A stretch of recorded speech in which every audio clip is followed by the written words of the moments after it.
आई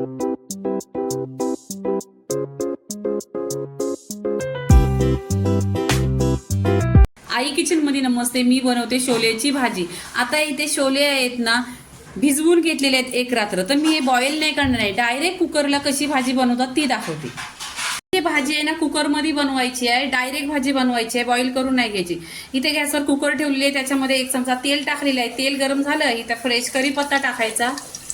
कढीपत्ता टाकल्यानंतर आहे ना इथे मी 4 ते 5 कांदा कट करून घेतलेले आहे, ते टाकायचं. कांदा छान असा गोल्डन कलर झाला पाहिजे. इथे कांदा गोल्डन झालेला आहे. आता इथे अद्रक लसणाची पेस्ट टाकायची 2 चमचा. छान असं मिक्स करून घ्यायचं, तेलावर परतायचं.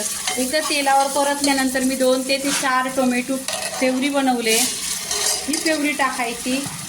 इथे प्युरी आहे ना 2 मिनटं छान अशी तेलावर मिक्स करून घ्यायची. तेलावर परतून घेतल्यानंतर आहे ना इथे सुके मसाले टाकायचे. सुके मसाल्यामध्ये धना पावडर आहे, काश्मीरी लाल मिरची पावडर, अगरीत मसाला आणि गरम मसाला आणि हळदी पावडर. आता इथे मी गरम मसाला भाजीत अख्खा नाही टाकत, कारण मी घरी बनवलेला आहे गरम मसाला ह्याच्यासाठी.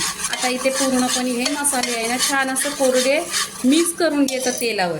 आता कांद्याचा आणि खोबऱ्याचा मसाला 1 वाटी पूर्णपणे आहे, तो पण इथे तेलावर परतून घ्यायचा. तेलावर परतल्याने आहे ना छान असा कलर येतो आणि छान असा तेल पण सुटतो मसाल्याला. आता इथे पहा मसाल्याला छान असं तेल सुटलं आहे. इथे गरम पाणी करून घ्यायचं. मी इथे गरम पाणी करून घेतलेलं आहे. इथे गरम पाणी आहे ना 1 ग्लास टाकायचा आणि छान अशी उकळी काढायची. उकळी काढल्यानंतर इथे भाजी टाकायची याच्यामध्ये. इथे उकळी आलेली आहे भाजीला. आता इथे आहे ना मी घरी बनवलेली चटणी आहे ती टाकायची. हा घरगुती मसाला आहे, 1 चमचा टाकलेला आहे आणि कलर छान येतो. आता इथे आहे ना छोलेची भाजी टाकून घ्यायची.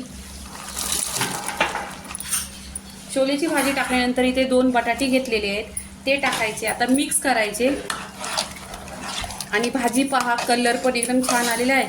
इथे आहे ना चवीनुसार मीठ टाकायचा. आता इथे आहे ना मी ढाकण लावून घेते आणि 2 ते 3 शिट्ट्या करायच्या. 2 शिट्ट्या आलेल्या आहेत. आता पहा भाजी छान अशी शिजलेली आहे 2 शिट्ट्यामध्ये आणि एकदम घट्ट, कलर पण एकदम सुरेख आणि जशी हॉटेलमध्ये मिळते अशी भाजी झालेली आहे. तर इथे पूर्णपणे भाजी झालेली आहे. आता वरून कोथिंबीर टाकायची, फ्रेश कोथिंबीर टाकलेली आहे, भरपूर टाकायची. आता भाजी इथं मिक्स करून घेते आणि ही रेसिपी पूर्णपणे झालेली आहे. ह्याच्याजवळ तुम्ही चपाती खाल्ली, पोळी खाल्ली तरी पण चालेल, ब्रेड खाल्ला तरी पण चालेल. तर इथं भाजीची रेसिपी पूर्णपणे झालेली आहे. लाईक करा, शेअर करा, सबस्क्राईब करा आणि नेहमीच खात राहा. धन्यवाद.